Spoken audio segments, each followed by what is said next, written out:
Alright, there's normally a lake over in that section over there.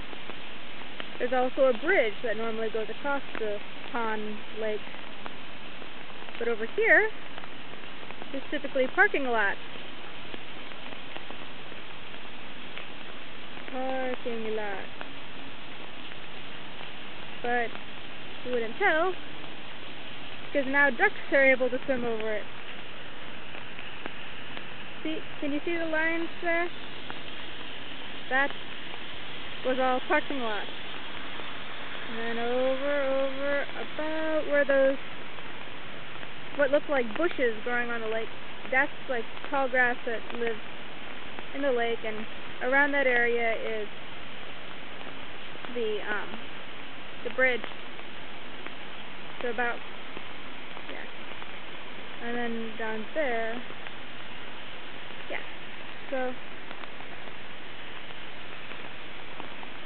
this happens pretty much, well, in the spring when it's raining a lot, and in the fall.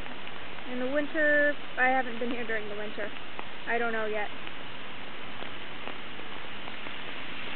We also have all that, but that's something you find anywhere.